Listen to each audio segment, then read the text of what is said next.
राम ने भरत को हृदय से लगा लिया और कहा, भैया भरत, तुम तो अत्यंत नीतिवान हो।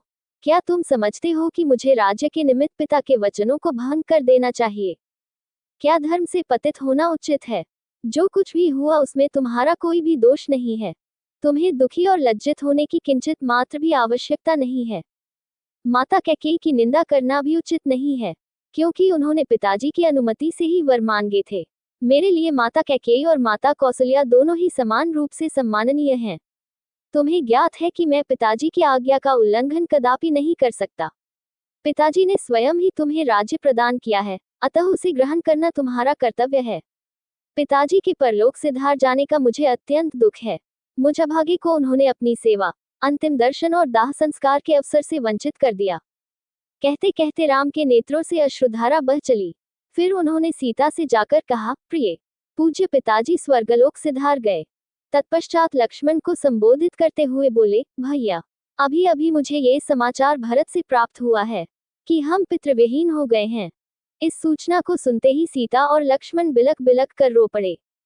इसके पश्चात राम ने प्रयासपूर्वक धैर्य धारण किया और सीता तथा लक्ष्मण के साथ मंदाकिनी के तट पर जाकर पिता को जलांजलि दी। वकल चीर धारण किया, हंगुदी के गूदे का पिंड बनाया और उस पिंड को कुशा पर रखकर उनका तर्पण किया। पिंडदान तथा स्नानादि से निवृत्त होने के पश्चात वे अपनी कुटिया में लौटे और भाइयों को भुजाओं में भर कर रोने लगे। उनके आर्तनाद को सुनकर गुरु वशिष्ठ तथा सभी रानियां वहां आ पहुंची। विलाप करने में वे रानियां भी सम्मिलित हो गईं। फिर प्रयासपूर्वक धैर्य धारण करके राम, लक्ष्मण और सीता ने सब रानियों एवं गुरु वशिष्ठ के चरणों की वंदना की। कुछ काल पश्चात सभी लोग रामचंद्र को घेर कर बैठ गए और महाराज दशरथ के विषय में चर्चा करने लगे। इस प्रकार वह रात्रि व्यतीत हो गई। प्रातःकाल संध्या उपासना आदि से निवृत्त होकर राजगुरु तथा मंत्रीगण को साथ लेकर भरत राम के पास आए और बोले, हे रघुकुल शिरोमणि, प्रतिज्ञाबद्ध होने के कारण पिताजी ने अयोध्या का राज्य मुझे प्रदान किया था। उस राज्य को अब मैं आपको समर्पित करता हूँ। कृपा करके आप इसे स्वीकार करें। राम ने कहा, भरत, मैं जानता हूँ कि पिता की मृत्यु और मेरे वनवास से तुम अत्यंत दुखी हो, किंतु विधि के विधान को भला कौन टाल सकता है? किसी को भी इसके लिए दोष देने की आवश्यकता भी नहीं है। संयोग के साथ वियोग का और जन्म के साथ मृत्यु का संबंध तो सदा से ही चला आया है। हमारे पिता सहस्त्रों यज्ञ, दान तप आदि करने के पश्चात ही स्वर्ग सिधारे हैं, इसलिए उनके लिए शोक करना व्यर्थ है। तुम्हें पिताजी की आज्ञा मानकर अयोध्या का राज्य करना चाहिए और मुझे भी उनकी आज्ञा का पालन करते हुए वन में निवास करना चाहिए। ऐसा न करने से मुझे और तुम्हें दोनों को ही नरक की यातना भुगतनी पड़ेगी। राम के ये तर्कपूर्ण वचन अकाट्य थे। इन वचनों को सुनकर भरत ने हाथ जोड़कर कहा, हे आर्य, इस दुर्घटना के समय मैं अपने नाना के घर में था। मेरी माता की मूर्खता के कारण ही यह सारा अनिष्ट हुआ। मैं भी धर्माधर्म का कुछ ज्ञान रखता हूँ, इसीलिए मैं आपके अधिकार का अपहरण कदापि नहीं कर सकता। आप क्षत्रिय हैं और क्षत्रिय का धर्म जटा धारण करके तपस्वी बनना नहीं अपितु प्रजा का पालन करना है।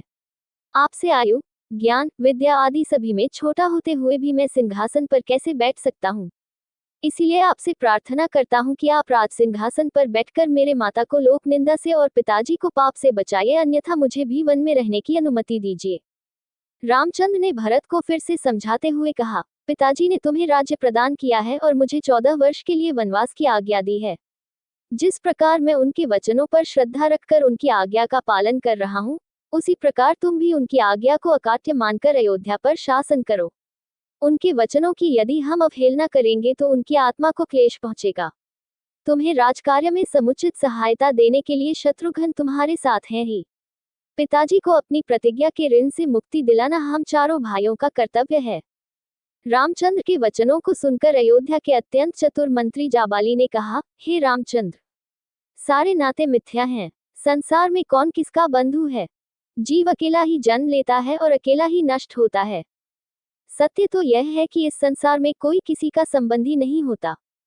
संबंधों के मायाजाल में फंसकर स्वयं को विनष्ट करना बुद्धिमानी नहीं है। आप पितृऋण के मिथ्या विचार को त्याग दें और राज्य को स्वीकार करें। स्वर्ग, नरक, परलोक, कर्मों का फल आदि सब काल्पनिक बातें हैं। जो प्रत्यक्ष है वही सत्य है। परलोक की मिथ्या कल्पना से स्वयं को कष्ट देना आपके लिए उचित नहीं है। जाबाली के इस प्रकार कहने पर राम बोले, मंत्रिवर, आपके ये नास्तिक विचार मेरे हित के लिए उचित नहीं है, वरन ये मेरे लिए अहितकारी है। मैं सदाचार और सच्चरित्रता को अत्यधिक महत्व देता हूँ। यदि राजा ही सत्य के मार्ग से विचलित होगा तो प्रजा भी उसका ही अनुसरण करेगी और कुपथगामी हो जाएगी। मैं आपके इस अनुचित मंत्रणा को स्वीकार करने में असमर्थ हूँ।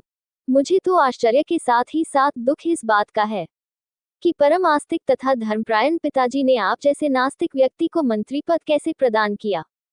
राम के इन रोषपूर्ण वचनों को सुनकर जाबाली ने कहा, राघव, मैं नास्तिक नहीं हूँ। भरत के बारंबार किए गए आग्रह को आपके द्वारा अस्वीकार करने के कारण ही मैंने ये बातें कही थी। मेरा उद्देश्य केवल आपको लौटा ले जाना ही था। आपको लौटा ले जाने के लिए मेरी मंद बुद्धि में इन बातों के अतिरिक्त और कोई उपाय ही नहीं सूझा। किसी भी प्रकार से राम ने भरत की प्रार्थना को स्वीकार नहीं किया। विवश होकर भरत ने हाथ जोड़कर कहा, हे तात, मैंने अटल प्रतिज्ञा की है कि मैं आपके राज्य को ग्रहण नहीं करूंगा। यदि आप पिताजी की आज्ञा का पालन ही करना चाहते हैं तो अपने स्थान पर मुझे वन में रहने की अनुमति दीजिए। आपके बदले मेरे वन में रहने से भी पिता को माता के ऋण से मुक्ति मिल जाएगी।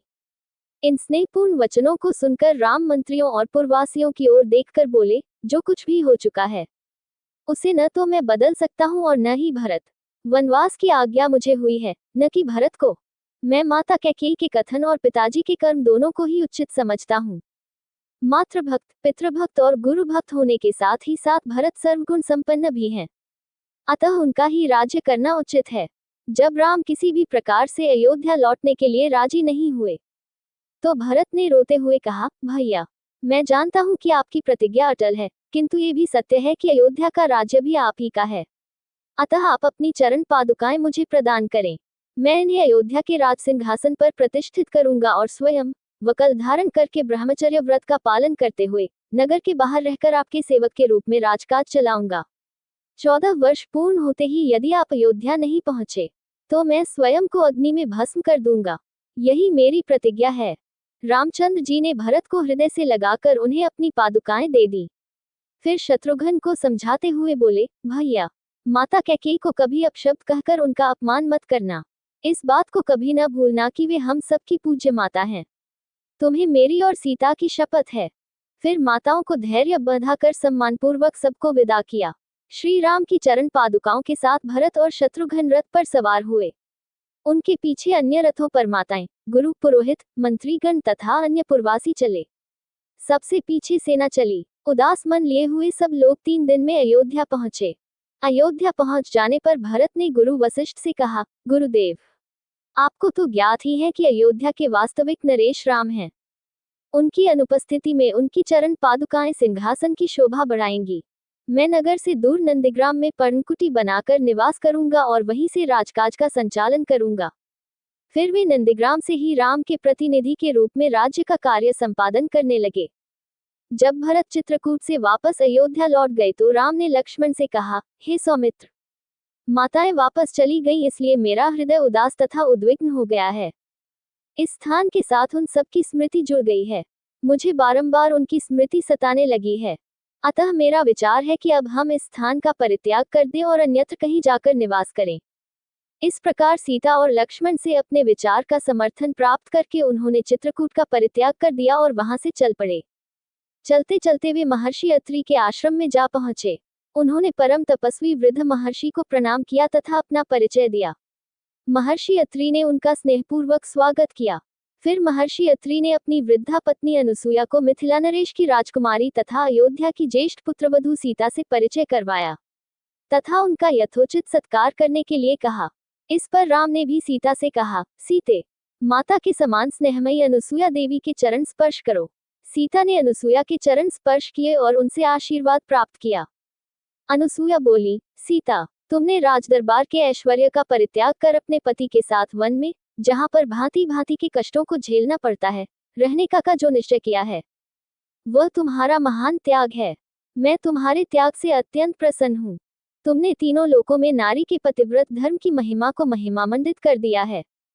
हे सुभगे, जो अपने पति के गुण अवगुणों का विचार किए बिना उसे ईश्वर के समान सम्मान देती है और प्रत्येक दुख सुख में उसका अनुसरण करती है, उस स्त्री के चरणों पर स्वर्ग स्वयं न्यौछावर हो जाता है। पति चाहे कितना ही कुरूप, दुष्चरित्र, क्रोधी और निर्धन क्यों न हो, वह पत्नी के लिए सदैव श्रद्धेय है। उसके जैसा कोई दूसरा संबंध नहीं होता। पति की सच्ची सेवा ही स्वर्ग का मार्ग प्रशस्त करती है। जो स्त्री अपने पति में दुर्गुण देखती है, उस पर अपना वर्चस्व स्थापित करने के लिए उसके साथ नित्य कलह करती है तथा उसकी अवमानना और उसकी आज्ञाओं की अवहेलना करती है, उसे इस लोक में अपयश तो मिलता ही है, पर मृत्यु के पश्चात नरक को भी जाती है। तुम स्वयं समस्त शास्त्रों को जानने वाली हो तथा अपने पति की अनुगामिनी हो, अतः तुम्हें तो किसी प्रकार की शिक्षा देने की आवश्यकता ही नहीं है। तुमने अपने कर्तव्य पालन करके तीनों लोकों में कीर्ति प्राप्त की है। मेरा आशीर्वाद है कि तुम्हारी बुद्धि सदा इसी प्रकार निर्मल बनी रहे। देवी अनसुया के इन उपदेशों को सुनकर सीता बोली, हे आर्या, आपके उपदेश मेरे लिए अत्यंत महत्वपूर्ण है।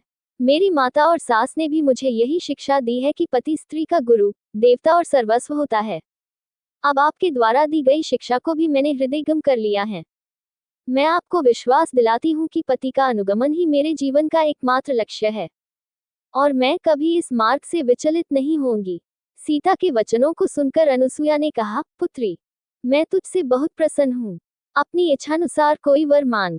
मैं वनवासिनी अवश्य हूँ, किंतु दैवी शक्ति से किसी भी मानव की मनोकामना पूर्ण करने में समर्थ भी हूँ। सीता बोली, माता, मैं पूर्णतया संतुष्ट हूँ। आपने मुझ पर असीम कृपा की है, यही मेरे लिए यथेष्ट है।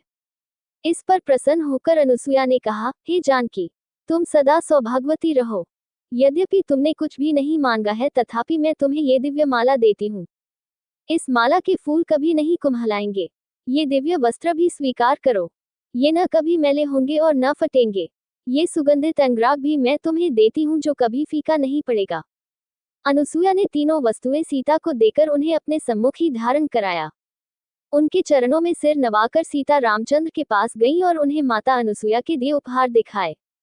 संध्या को सबने एक साथ बैठकर संध्योपासना की। तत्पश्चात अनसुया सीता को चंद्र की शुभ्र ज्योत्नायुक्त रात्रि में वन की शोभा दिखाने के लिए ले गईं।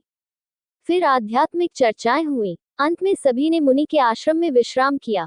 प्रातःकाल जब राम ने अत्रि ऋषि से विदा लिया तो वे बोले, हे रघुनंदन, इन वनों में मनुष्यों को अनेक प्रकार के कष्ट देने वाले भयंकर राक्षस निवास करते हैं, जिनके कारण अनेक तपस्वियों को असमय ही कालवित हो जाना पड़ा है। मेरी इच्छा है कि तुम इनका विनाश करके तपस्वियों की रक्षा करो। राम ने महर्षि की आज्ञा को शिरोधार्य किया तथा उपद्रवी राक्षसों को नष्ट करने का वचन दिया।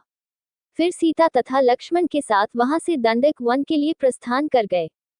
दोस्तों, आगे की कथा सुनने के लिए अगला वीडियो जरूर देखें और वीडियो को लाइक करें, शेयर करें और यदि आप हमारे चैनल पर नए हो तो हमारे चैनल को सब्सक्राइब जरूर करें। धन्यवाद।